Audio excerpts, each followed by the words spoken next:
também. O segundo painel parte do princípio que as empresas de tecnologia não param de crescer, o que é fato, e são sinônimo de inovação de setores inteiros, independentemente das incertezas econômicas que possamos viver. Agora buscam soluções mais sustentáveis e, evidentemente, o melhor gerenciamento de dados. Eu costumo dizer muito essa frase, né? Em Deus eu acredito, para o resto me dê dados. É fundamental, principalmente nesse universo que nós estamos vivendo agora, com a vinda exponencial da inteligência artificial generativa. Bom, para esse segundo painel sobre desafios das empresas tech, frente ao novo cenário econômico, portanto, desafios das empresas tech frente a esse novo cenário econômico, eu tenho o prazer de chamar aqui ao palco doutora Juliana Vasques, do Jurídico do Nubank. Uma salva de palmas para a doutora Juliana. Muito obrigada. Seja bem-vinda, bom dia. Também o prazer de chamar a doutora Camila Rosa, do Jurídico do Google, onde você quiser, você escolhe.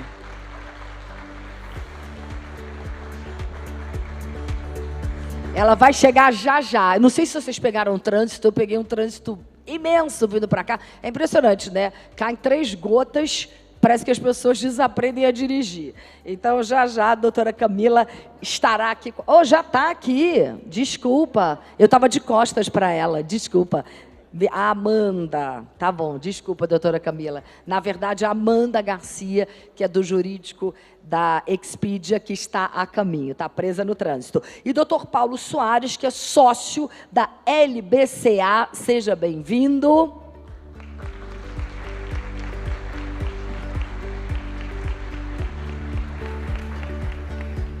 Muito obrigada. Bom, vou deixá-los aqui no palco à vontade. Assim que a doutora Amanda chegar, a gente coloca ela no palco para fazer parte desse painel, mais uma vez reforçando desafios das empresas tech frente ao novo cenário econômico, o super tema mais do que atual. Fiquem à vontade. Obrigada.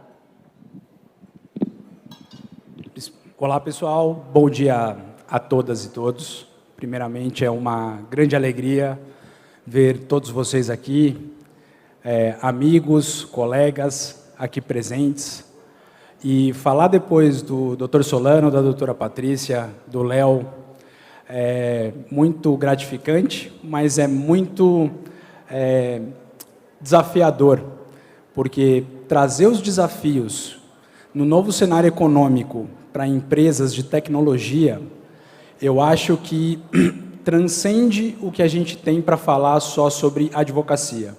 A gente vai falar sobre como as relações humanas mudaram, como as relações empresariais mudaram e como isso afeta os departamentos jurídicos e como isso afeta o dia a dia das empresas e dos advogados de empresas, né?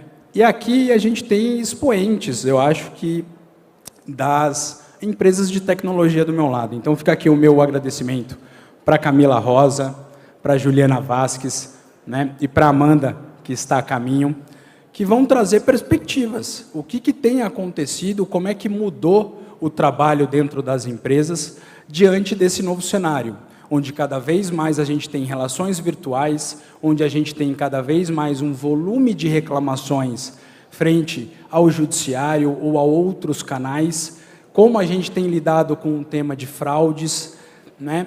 E aí a gente precisa entender no dia a dia como isso vai se dar daqui para frente, né? De 2019 para cá, muita coisa muda, e aí a gente precisa verificar como a gente vai se relacionar, seja com o judiciário, seja com os nossos colegas advogados, seja com os nossos clientes.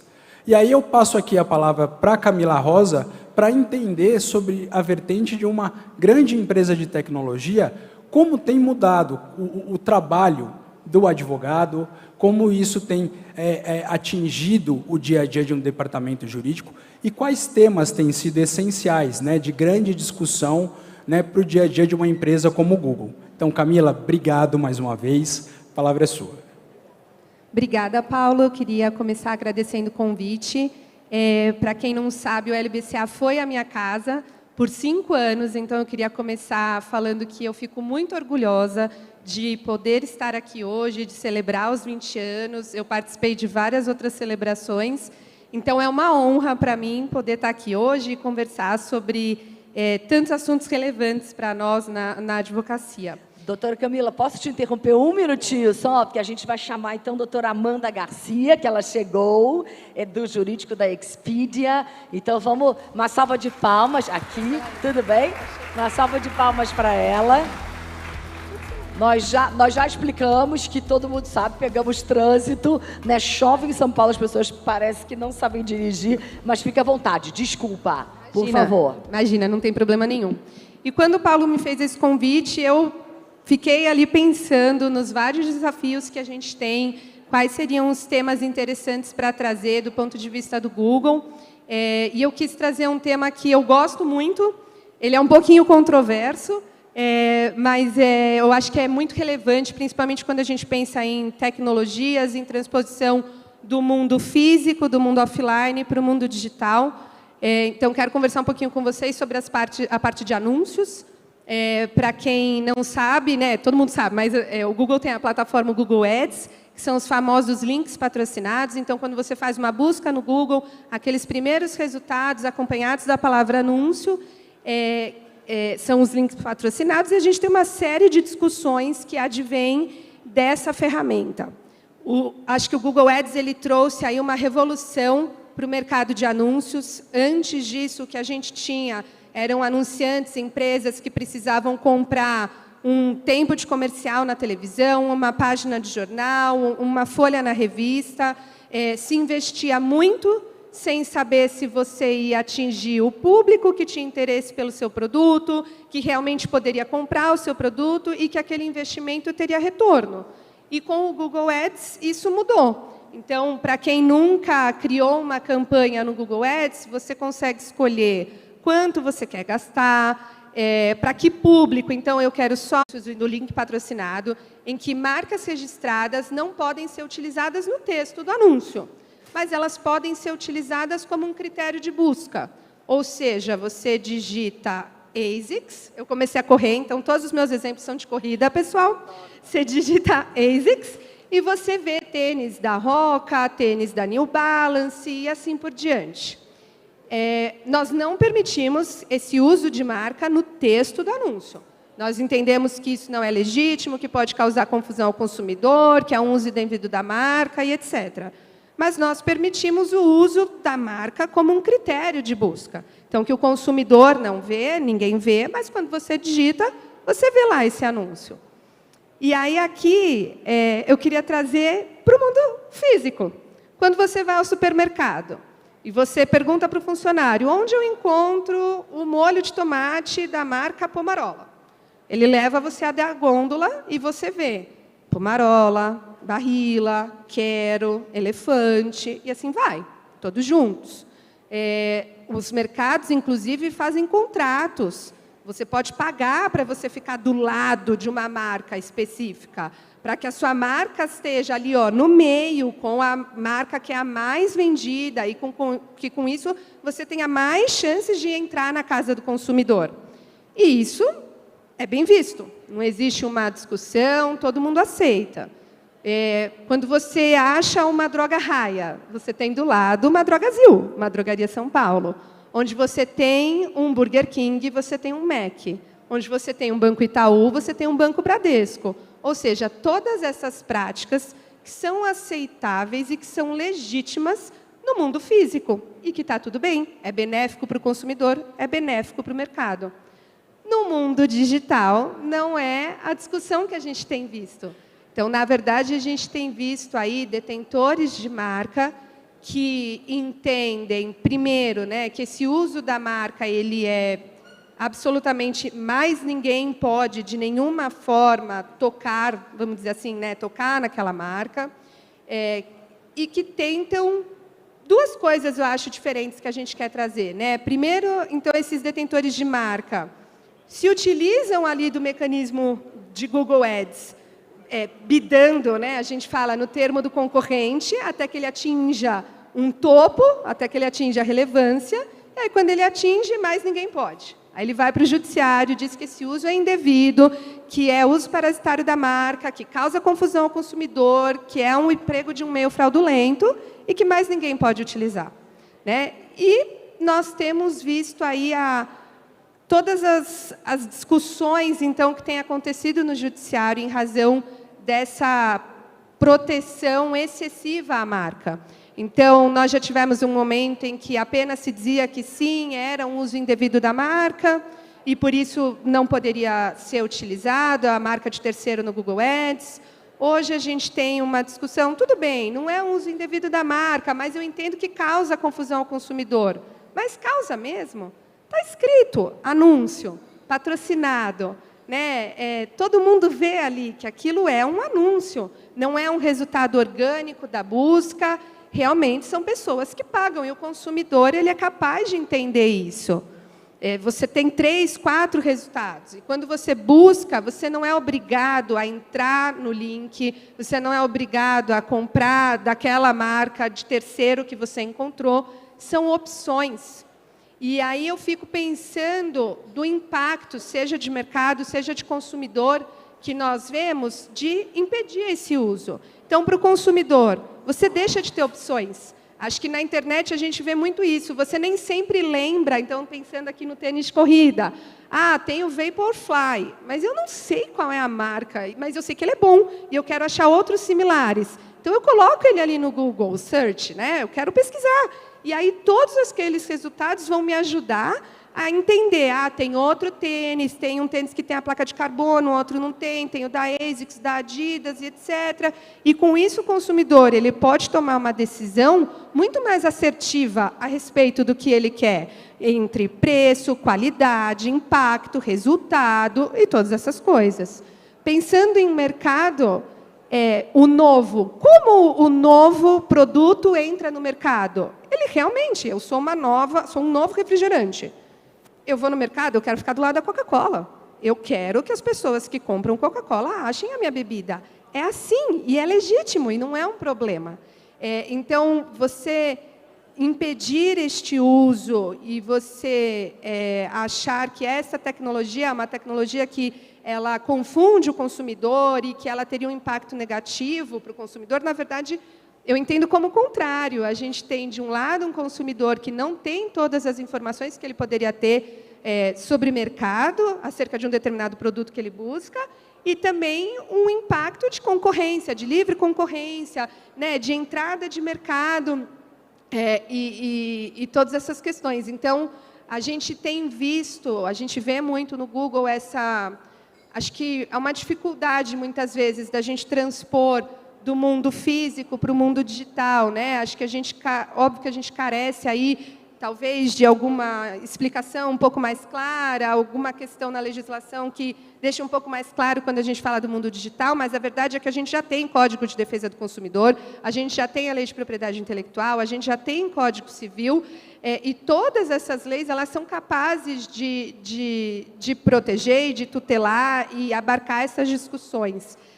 Então, esse é um tema, de novo, ele é controverso, mas que eu acho que ele é muito relevante quando a gente fala de novas tecnologias, de desafio das empresas, das Big Techs e do mercado financeiro. É isso, Paulo.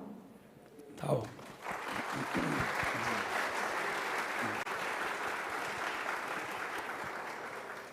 Camila, é sensacional. É importantíssimo ver como o mundo digital e o mundo físico ainda têm as suas diferenças, quando não deveriam ter.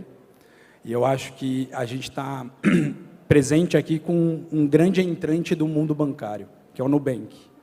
E o Nubank também se posiciona hoje frente aos grandes e deseja estar do lado deles, porque já o é, grande assim.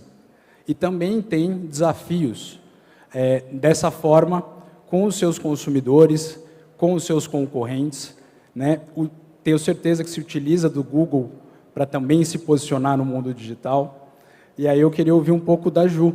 Né? Ju, como o Nubank tem enfrentado, né, todos esses desafios aí, como uma fintech, né, que hoje já não é mais fintech, é muito grande para se chamar assim.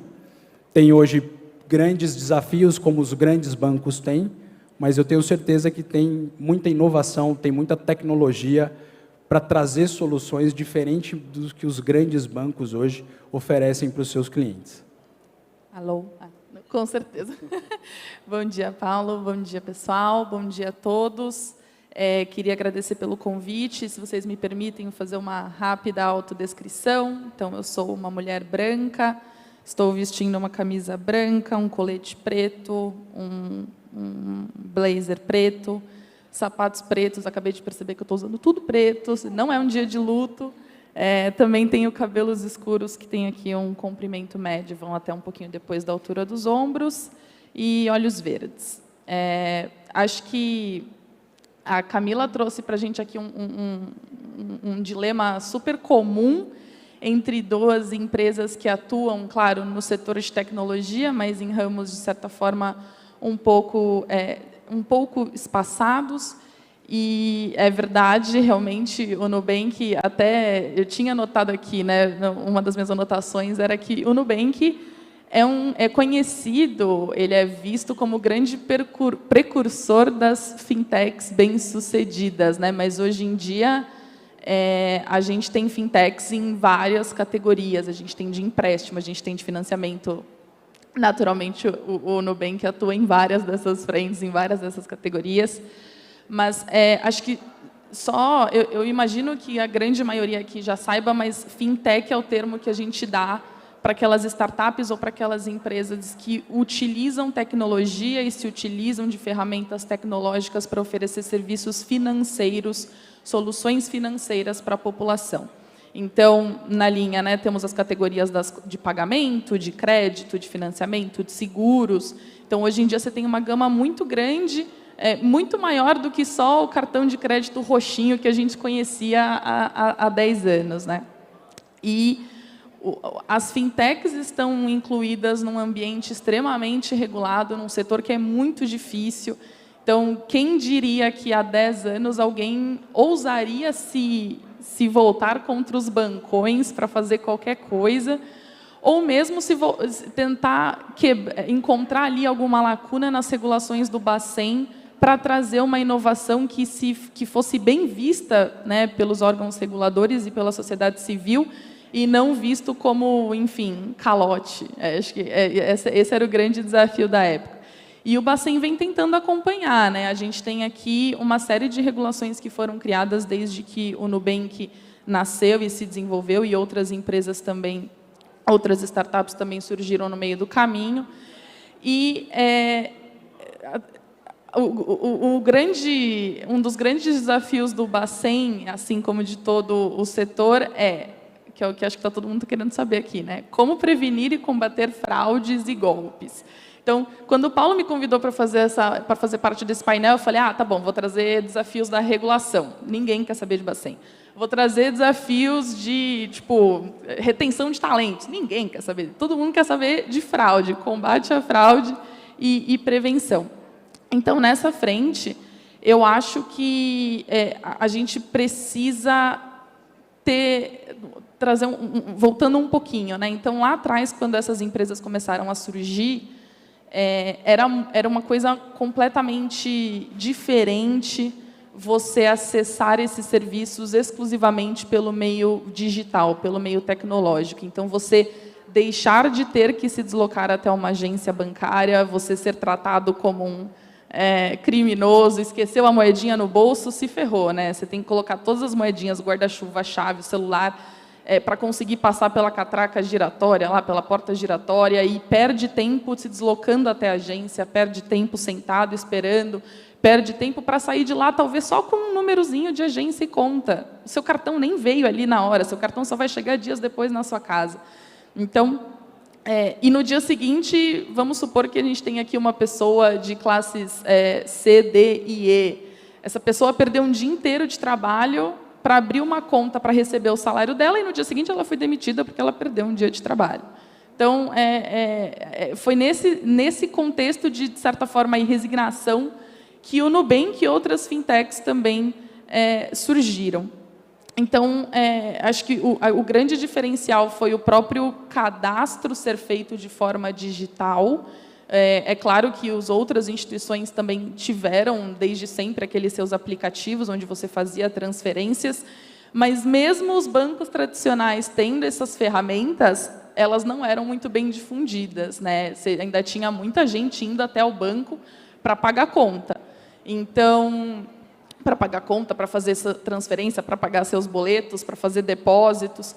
Então, mesmo diante desse cenário onde a gente sempre teve essa alternativa à nossa disposição, ela não era muito bem utilizada, ela não era muito bem disseminada.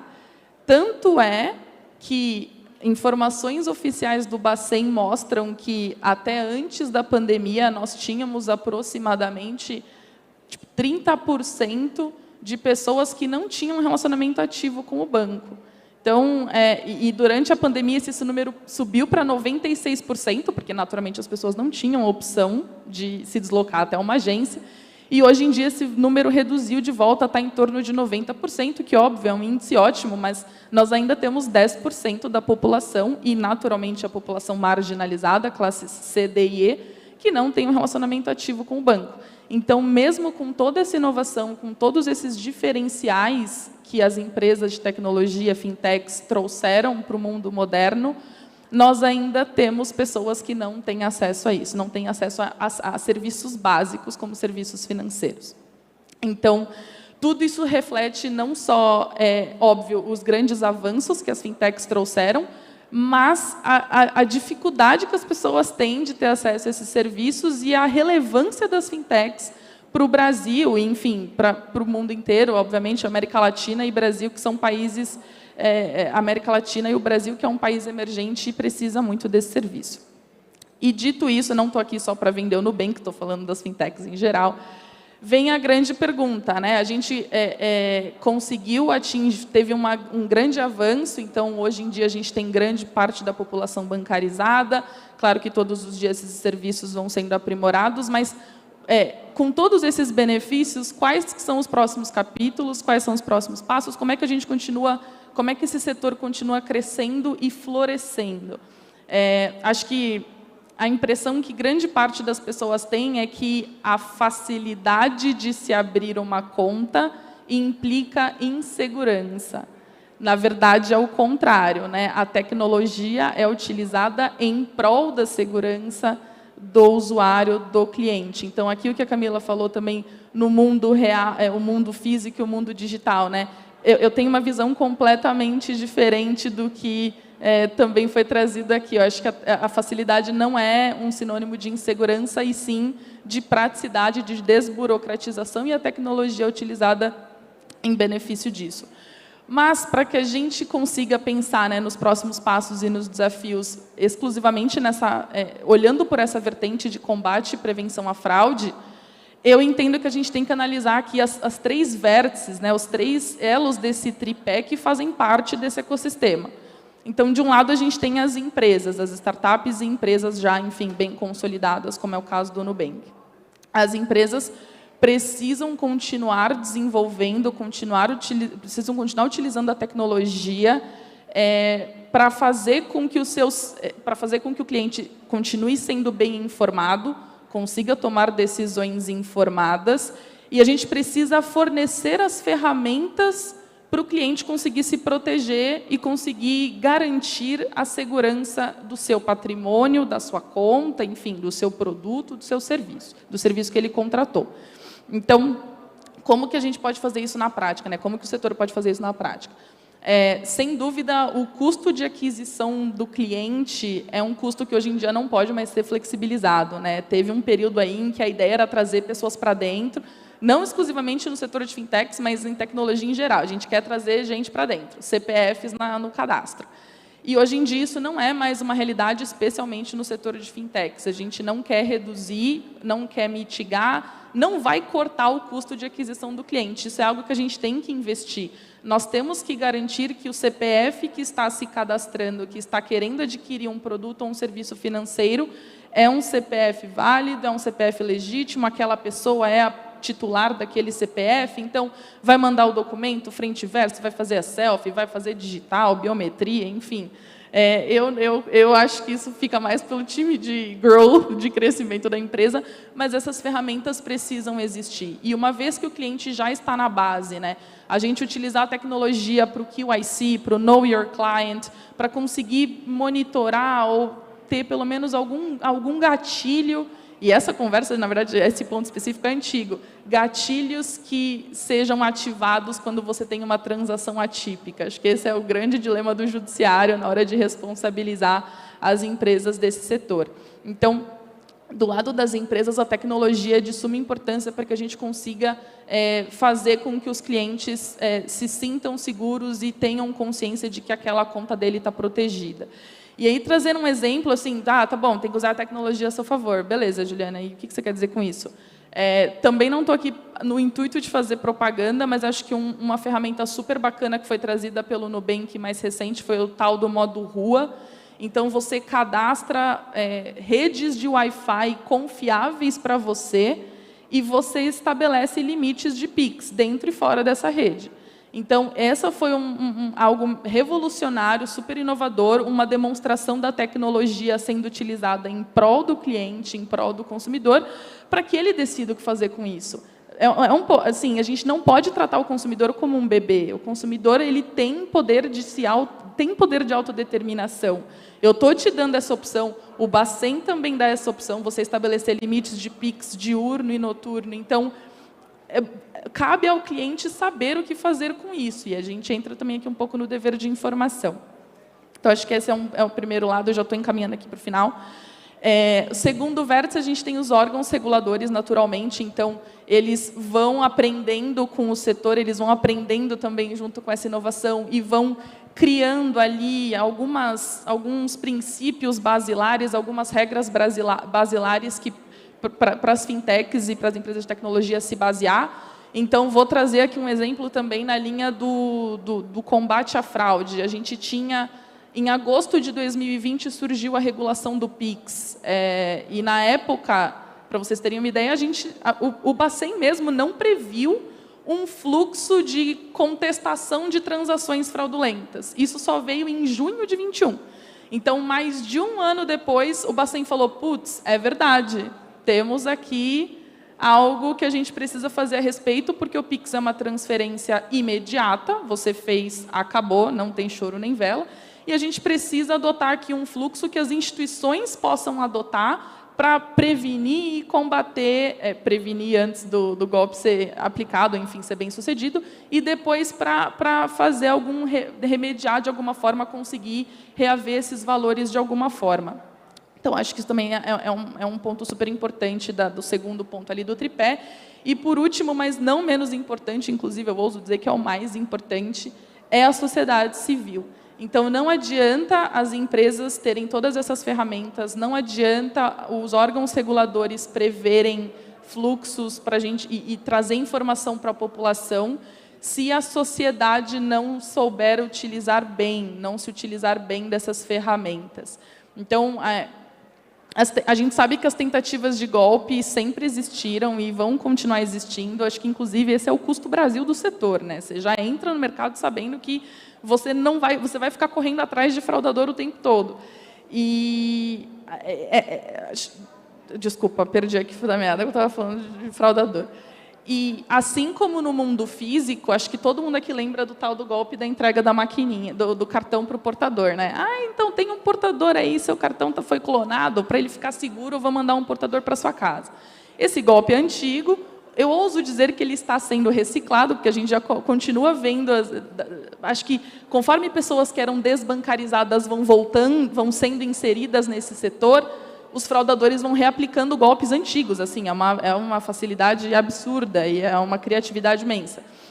Mas, conforme o serviço financeiro foi se digitalizando, os golpes também foram se digitalizando. Então, o phishing, o boleto falso, o aplicativo de acesso remoto, enfim, tudo isso não é diferente do que era há 15 anos, há 10 anos. Os golpes sempre existiram.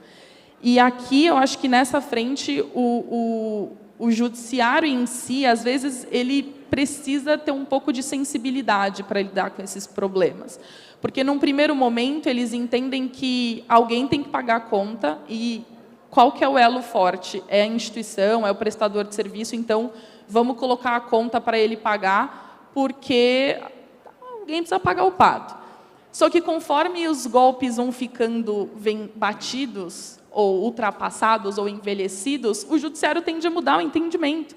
Então você fala, ué, mas se aqui no período X, a instituição era responsável por entregar o cartão, porque o cliente entregou o cartão voluntariamente para o portador, por que agora ele não... O que mudou? E outro exemplo super recente é o golpe do WhatsApp. Tem decisões de 2021. O golpe do WhatsApp é aquele que você fala, oi, tudo bem, eu preciso consertar aqui meu celular, faz um Pix rapidinho para mim, oi, mãe. Em 2021, a gente cansou de ter jurisprudência falando que a culpa era dos prestadores de serviço, que eles poderiam ter evitado de alguma forma. Mas como eu vou evitar se o próprio cliente fez o processo de login, ele se cadastrou, ele fez o Pix, ele fez a transferência, ele colocou a senha pessoal intransferível de 4 dígitos, ou seja, ele burlou todas as camadas de segurança que eu tinha à disposição dele. Então, em 2021, isso não era bem visto, as instituições eram responsabilizadas, hoje já não. Hoje não. Por quê? Por que você não foi Por que você foi negligente? Por que você não tomou cuidado? O seu dever de vigilância foi comprometido. Então, desculpa, já estou me encaminhando aqui, porque eu sei que eu me alonguei, mas acho que esse é o grande desafio, é a gente ter, nessa frente específica, né, de prevenção e prevenção e combate a golpes e fraudes, ter os 3 elos, os 3 responsáveis, os 3 agentes desse ecossistema trabalhando em conjunto. Aqui a população tem um papel muito importante. E já me encaminhando, gente, não paguem boletos sem conferir a veracidade, tá bom?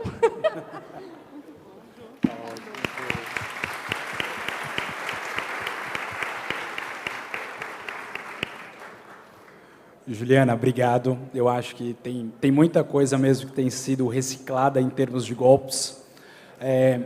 E o setor do turismo, Amanda, eu acho que ele não fica atrás. Também tem ocorrido fraudes, mas também tem aumentado muito o interesse de toda a população em viajar, em comprar pacotes. Existe até uma alteração do entendimento e do modo de se comprar pacotes. Hoje se compra pacotes de temporada, dada a questão do trabalho remoto. E isso também aumenta a judicialização, como a Juliana comentou ali no setor bancário. É uma dor também do setor de turismo. E aí a gente gostaria de te ouvir para saber como as empresas que lidam, né, no setor de turismo, que é um setor sazonal, têm lidado com essa judicialização e como a tecnologia que a Expedia tem utilizado tão bem, colocou o ChatGPT até para auxiliar e dar dicas para os seus clientes, no dia a dia, isso pode ajudar o advogado interno a solucionar os problemas da empresa. Alô? Oi. Primeiro, eu queria agradecer o convite, pedir desculpa de novo pelo pequeno atraso. Se eu tivesse consultado a inteligência artificial para saber que horas eu chegaria, com certeza não teria atrasado, então fica aí o erro humano. Obrigada, o escritório e todo mundo pelo convite, muito prazer falar aqui com vocês. E eu acho que eu vou começar aqui a minha fala falando da parte mais legal, né? Que é exatamente o uso que as empresas podem ter da tecnologia como um aliado. Porque quando vocês me trouxeram esse tema de quais são os desafios das empresas de tecnologia, a realidade é que a gente está falando de um mundo, né, de complexidades infinitas dentro de todos os pequenos nichos e também da classe de forma geral. E eu acho que um dos desafios que todos nós temos é justamente a gente conseguir acompanhar essas inovações tecnológicas constantes e continuar se tornando relevante. E aí eu vou fazer aqui o mesmo que a Ju e vender o peixe da Expedia, que a gente realmente tem isso no DNA. E aí a gente desenvolveu, com o lançamento do ChatGPT, a gente desenvolveu essa ferramenta acoplada no nosso aplicativo para os viajantes conseguirem, com a ajuda da inteligência artificial, montar um roteiro de viagem, já com atividades, recomendações de hotel, de restaurante, enfim, para onde eles querem ir. e essas recomendações ficam salvas na aba de viagens. Então, isso é uma facilidade para o consumidor e vai naquilo do que a gente, enquanto empresa, sempre quer oferecer, que é uma experiência fluida, né, para o consumidor de começo ao fim, com as informações todas bem claras, bem transparentes, para, assim como a Juliana falou, o consumidor ter esse papel ativo de tomar as decisões de uma forma bem informada. E a tecnologia serve como um aliado nesse sentido, né?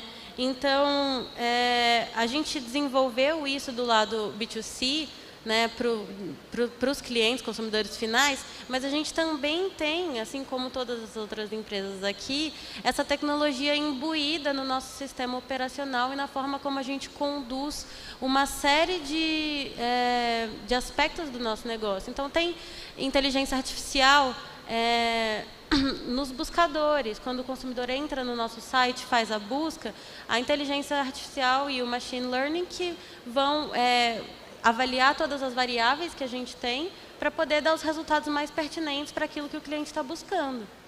Isso é uma coisa que não dá para fazer sem a tecnologia, né? E, além disso, a gente também consegue juntar a tecnologia a um suporte mais efetivo ao consumidor final. A gente tem a tecnologia de inteligência artificial também no nosso chat. Então, a gente sabe que é viagem, né? Não tem muito horário, imprevistos acontecem em qualquer momento. E com a inteligência artificial, a gente tem já soluções automatizadas para os consumidores no chat 24 horas, na linguagem do ponto de venda. Isso é uma facilidade que não tem como a gente perder mais, né? Então, tem esse lado muito bacana da tecnologia de ser uma aliada. E aí, isso me leva ao outro desafio. E, gente, assim, a gente está falando de tecnologia e eu estou aqui com as minhas anotações feitas à mão, mas é isso, né? Tecnologia junto com o aspecto humano. Então, o segundo ponto que eu tenho, ainda sobre como a gente usa a tecnologia como aliada, está mais no mindset, né? E aí, falando aqui numa sala cheia de advogados, eu acho que eu consigo falar isso com mais tranquilidade, que às vezes a gente tem um pouco de dificuldade de enxergar a tecnologia como esse aliado, né? Como uma ferramenta que a gente pode usar. E aí, eu acho que é muito valioso a gente falar de como usar a tecnologia na gestão jurídica e especificamente de contencioso, porque, como elas falaram antes, a Juliana até falou de custo Brasil, né? E isso é uma coisa que a gente que trabalha com pessoas de fora tem que explicar o tempo todo. O custo de fazer negócio no Brasil é ter uma carteira de ações, e eu vou falar especificamente de consumidor, que não necessariamente são justificadas, né? A gente tem que usar a tecnologia para fazer a gestão mais eficiente possível disso. E aí isso engloba um mundo de coisas, porque vai desde os sistemas, né, que vão facilitar esse gerenciamento, passando inclusive pela automação de soluções de controvérsias. Então, a gente vê cada vez mais o uso de machine learning e inteligência artificial para buscar os consumidores e fazer acordos, providenciar resoluções amigáveis antes que isso vire mesmo um processo judicial, ou para a gente conseguir resolver o problema do consumidor antes que isso vá para a justiça, que no final é a nossa intenção sempre, né? Eu acho que nenhuma empresa quer perder aquele cliente e quer ter todo o desempenho de tempo e de dinheiro com o judiciário, né? Foi o que as meninas falaram antes, a gente tem o custo de manter um cliente é mais baixo do que o de adquirir um cliente novo, e a gente quer manter e fidelizar esses clientes e que eles tenham sempre a melhor jornada com os nossos serviços. E aí, eu acho que o mundo do que a gente consegue fazer nessa gestão automatizada de processos está se abrindo cada dia que passa. porque a gente tem análise preditiva para poder entender quais são as chances de êxito de cada reclamação quando ela chega no judiciário. Dá para fazer uma análise granular de como que aquele juiz ou aquele tribunal tende a julgar determinadas teses.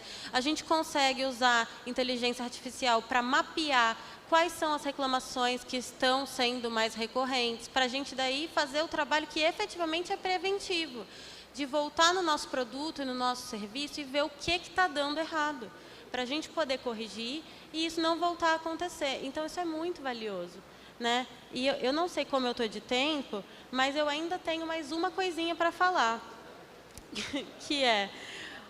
Isso me leva a um terceiro desafio, que é o que acontece quando a gente tem um descompasso entre as instituições e as exigências do mundo tecnológico, né? Que, na minha visão, em especial no setor do turismo, mas eu tenho certeza que são dores que elas compartilham, é evidente quando a gente olha para a taxa de judicialização no Brasil, né? Eu trouxe alguns indicadores só para a gente ter uma noção bem por cima do que a gente está falando, mas o Brasil tem mais de 100 milhões de processos por ano, gasta mais de 100 bilhões de reais com o judiciário, maior número de advogados por habitante do mundo, e para puxar para o turismo, 98% das ações consumeristas contra companhias aéreas no mundo estão no Brasil. E por quê? O serviço aqui é muito pior? Não é. A gente tem um bom serviço, a aviação brasileira ganha vários prêmios todo ano. Então, e também não é cultural, é um descompasso do que o legislador tinha de intenção quando ele, né, tentou garantir um equilíbrio entre as partes e o que efetivamente acontece, que é realmente aquilo que a Juliana também comentou, de tirar até a voz ativa do consumidor ao tratar ele como uma criança, né? Assim, o consumidor, muitas vezes, é quase um inimputável no direito do consumidor no Brasil.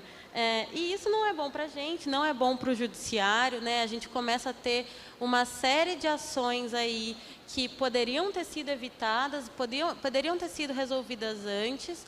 A gente tem um gasto de recurso e de tempo com o judiciário que poderia ser alocado para outras áreas, né? E aí, às vezes, a gente acaba se prendendo em discussões um pouco rasas, por exemplo, de acesso à justiça, como se fosse isso que tivesse sido contestado, e jamais é. Acho que todo advogado sério sabe que o acesso à justiça é essencial, né? Mas a gente fala tanto de equidade e de igualdade e de dar soluções diversas na medida da diversidade de cada um, e a gente não faz isso no judiciário.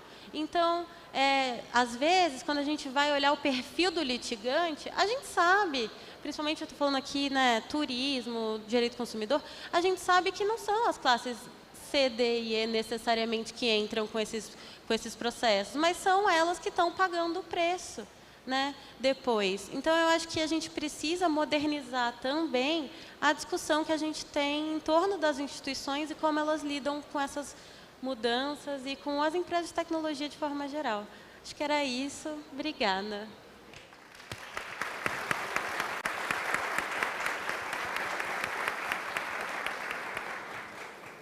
Pessoal, abrindo agora a nossa sessão de perguntas, vocês fiquem à vontade para fazer perguntas. Eu vou fazer uma pergunta aqui para vocês três. Pensando em empresas de tecnologia e pensando em contencioso, qual que é a dificuldade ou qual é o maior desafio de se explicar uma nova tecnologia para um juiz que tem 7, 8, 10 mil processos?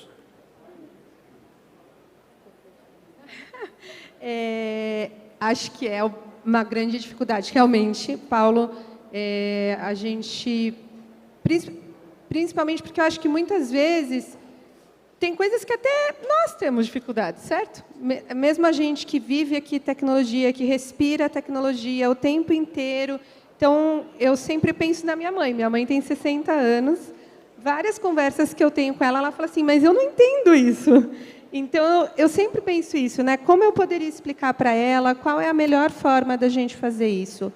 E acho que uma dificuldade, então, pensando aqui no nosso cenário também, como Google, como empresa, e pensando especialmente em questões de consumidor, para além de explicar a tecnologia, é a prova, né? Como que a gente prova que o consumidor usou a senha, usou o login, usou o acesso e tudo mais?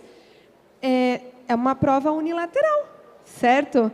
E aí você apresenta um documento para o judiciário e o judiciário te diz, não, mas essa prova é unilateral, ela não vale. Então, eu não tenho uma resposta, acho que certa, mas eu acho que é uma dificuldade que a gente tem, mas que também cabe a nós, como empresas de tecnologia, como pessoas que respiram tecnologia o tempo inteiro. Então, eu vou levar fotos, então eu vou levar prints, então eu vou levar um computador, eu vou levar um tablet, eu vou fazer um PowerPoint e eu vou mostrar para aquele juiz, passo a passo, como funciona o meu sistema. Então, quando eu falo aqui de anúncios, de Google Ads, a gente tem essas ações de keywords, mas a gente tem várias outras que são sobre o funcionamento da ferramenta. Então, é você tirar esses prints, é você abrir uma conta e mostrar para o juiz como funciona, quais são as escolhas, ali com ele. Isso é algo que pode fazer diferença. Eu lembro, há muito tempo atrás, quando eu era estagiária do escritório, que eu fui despachar um caso em que a gente precisava explicar sobre URL específica de blogger.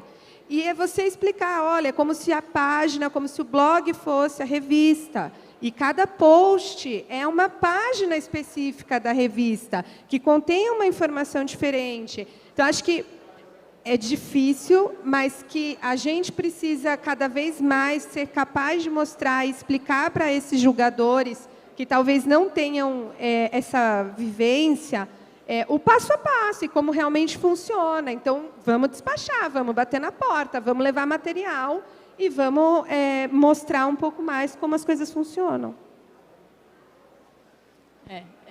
É uma pergunta muito delicada mesmo. A gente, como a Camila falou, a gente não tem a resposta certa.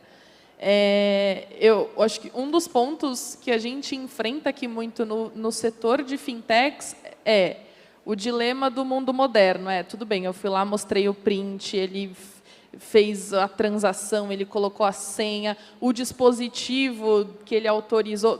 Todo mundo odeia atualizar o iToken do Itaú, né? Mas assim, ele é super necessário. Mas você fala, olha, ele foi lá, ele atualizou o iToken, esse dispositivo era um dispositivo autorizado, ele fez esse fluxo, ele fez essa transferência, ele colocou a senha dele.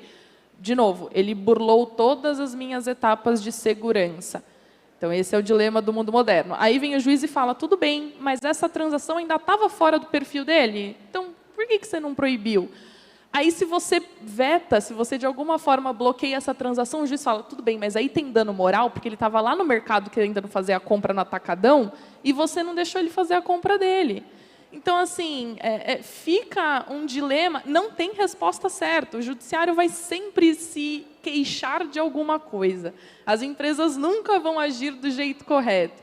Então, a gente fica tentando fazer o que a Camila falou. Você faz um infográfico bonitinho, põe um emoji, tenta dar uma floreada para ver se ele fica um pouco mais palatável para o judiciário, para ele entender um pouco melhor que realmente as empresas, os fornecedores de produto e serviço, especialmente na área, né, de fintechs e serviços financeiros, só podem ir até certo ponto. Então, é o famoso meet me halfway, né? O cliente também precisa fazer a parte dele.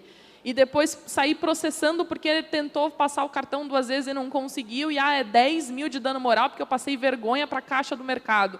Não é vergonha nenhuma, gente. Está tudo bem.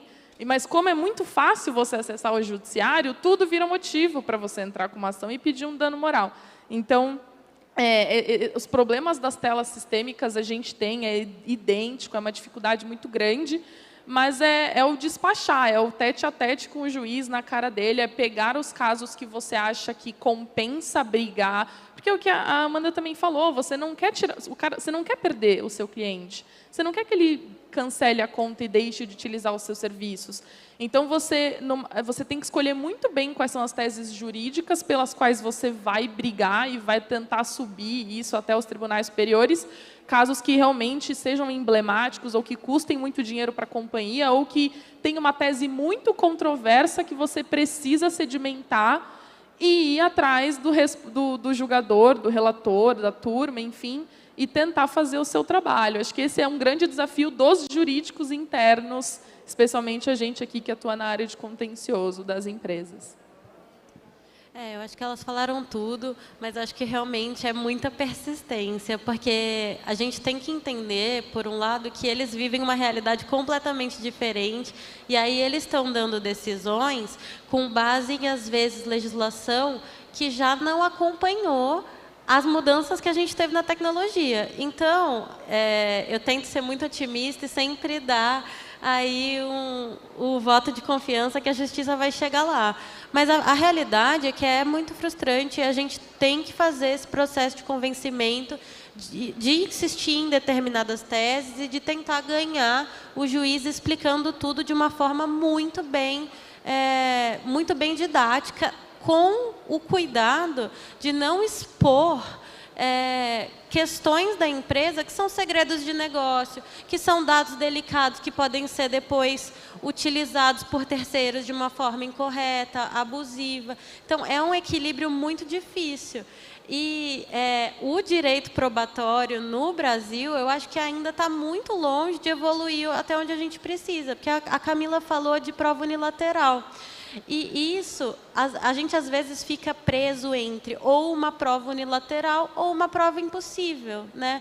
Uma prova negativa que a gente tem que dar do que o consumidor deixou de fazer, né? Então, assim, é realmente muito difícil e é insistir muito com esses juízes e usar visual law e diagrama e tudo que der para tentar convencer. Tá ótimo. Pessoal, alguma pergunta da plateia?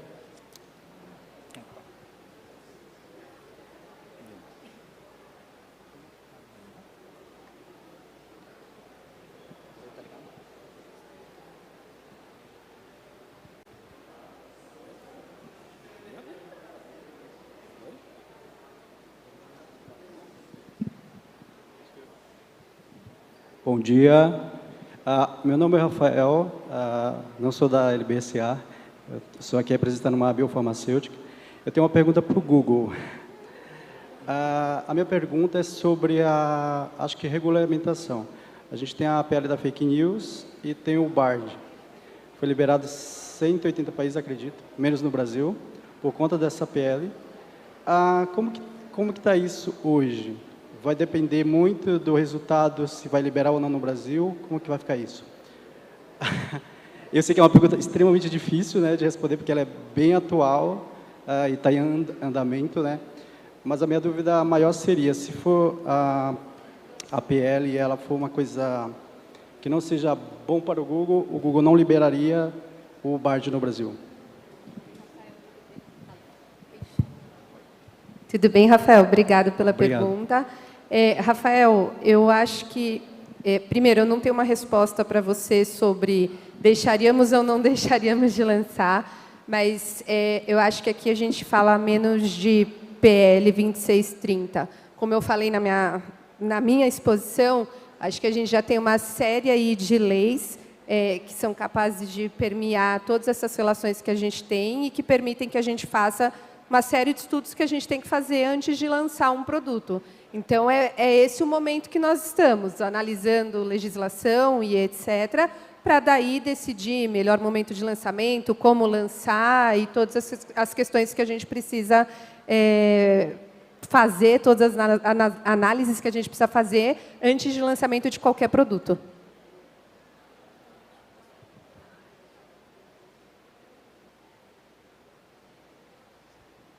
Mais alguma pergunta, pessoal?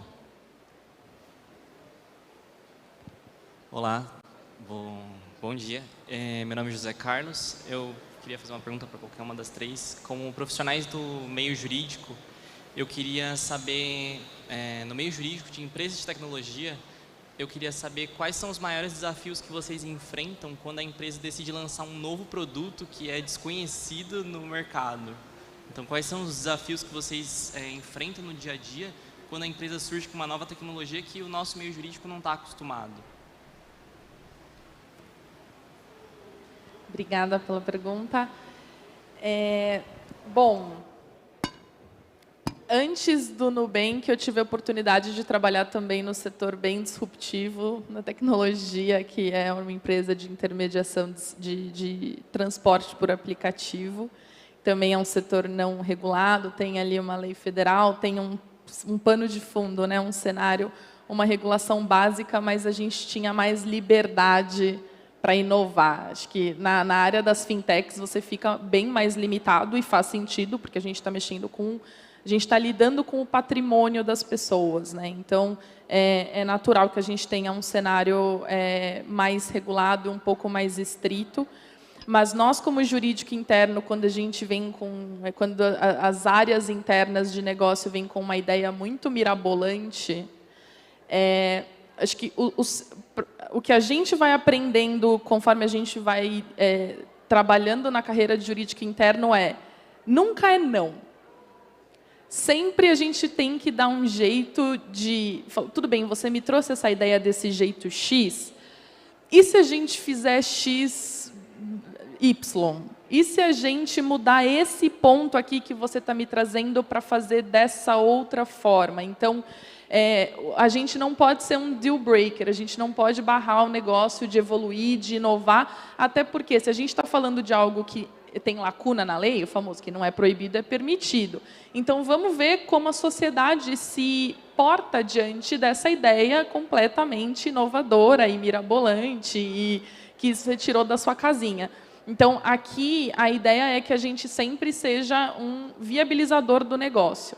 Então, a gente pega os pontos mais problemáticos ou que podem ser mais problemáticos para aquele produto ou até para a sobrevivência do negócio em si, fala, putz, esse ponto aqui específico, acho que eu sugiro a gente seguir dessa forma ou desse outro jeito, para que quando venha algo realmente fora da casinha e proibido, o seu cliente interno entenda o valor do seu não, o peso do seu não. Você fala, não, realmente, isso aqui, se ele falou para mim que não dá para fazer, é porque eu preciso dar um passo atrás e ver como reformular esse negócio, esse produto. Então, acho que do meu lado seria isso, você tem que ter esse diálogo com seus clientes internos, porque senão eles param de trazer coisa para você, lançam a sua revelia e depois você tem que ficar correndo atrás para regularizar, o que é ainda pior, né? Acho que eu só adicionaria ao ponto da Ju, que é um pouco também da gente você tem que tentar mapear todos os possíveis cenários, certo? Então, esse novo produto, ao que ele se assemelha? Já vi problemas similares no mercado? Qual era a discussão? Quais são os impactos? Então, dá para eu encaixar isso no CDC? Quais são os riscos de CDC? Você tem que fazer esse mapa geral de todos os pontos em que um determinado produto pode tocar e você se preparar. O que é um risco que ele é aceitável e que você tem uma resposta para ele, e o que é um risco que não dá. E aí acho que entra a fala da Ju. Então, vamos fazer um ajuste, vamos fazer um desvio, a gente lança o produto mais um pouquinho diferente. Então, acho que é um pouco desse desafio também.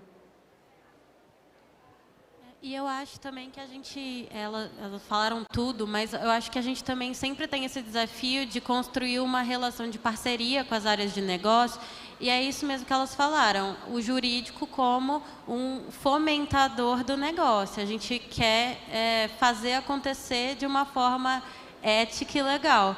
E aí a gente tendo essa parceria com os times de negócio e sendo muito transparente e expondo muito bem os riscos que podem vir daquilo, munir o negócio com todas as informações que eles precisam para tomar a melhor decisão, claro, com a nossa ajuda. Acho que... Perfeito, pessoal. Mais uma pergunta lá no fundo, para a gente encerrar.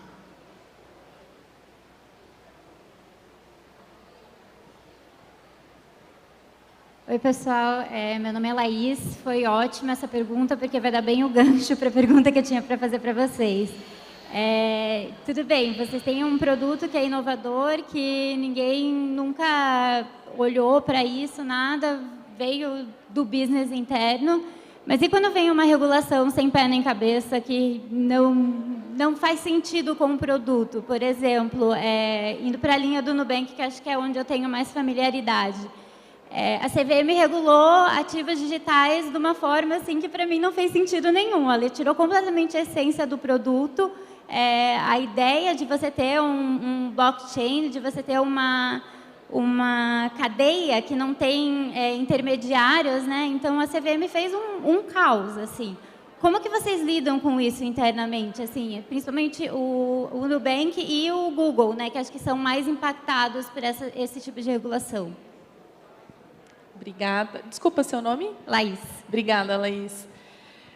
Acho que mais do que o jurídico aqui, a gente tem que ter uma atuação muitíssimo forte de Helgov, né? Acho que o time de relações governamentais e políticas, enfim, o time de GA tem um papel fundamental aqui de, inevitavelmente, fazer esse lobby quando essa regulação sem pé nem cabeça começa a borbulhar. Então, a gente também tem Bacen, por exemplo, na frente de fraude, o Bacen está estudando incluir regulação para responsabilizar as instituições financeiras.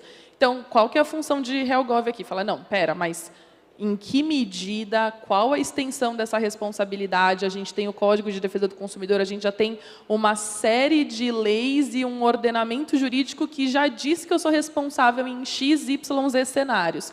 O que mais você está querendo trazer? Ou você está querendo deixar um pouco mais claro que mais do que o CDC, não mais do que o CDC, mas a parte do CDC exclusivamente para as instituições financeiras ou instituições reguladas pelo Bacen, a gente deve ter uma responsabilização dessa outra forma. Então, no preventivo, o time de relações governamentais é fundamental. Uma vez que não teve jeito, a resolução saiu, a regulação saiu, a lei foi sancionada, tem ainda o trabalho de Helgov, de tentar fazer ali alguns ajustes, tentar derrubar, ou enfim, e a gente no judiciário vai ter que ter a função de discutir, ou enfim, avaliar o que dá para ser discutido dessa regulação no judiciário e questionar. Mas no final do dia, se não tem jeito, se todas essas barreiras foram ultrapassadas, a gente tem que cumprir, né? Porque no final do dia é o que cabe a nós. Perfeito. Estão me ouvindo? Estão. Aqui. Gente, chegou o final do nosso tempo. Agradeço muito Juliana, Camila e Amanda. Tá bom? Agradeço a todos a atenção. E eu vou pedir uma salva de palmas para as três, que foi excelente.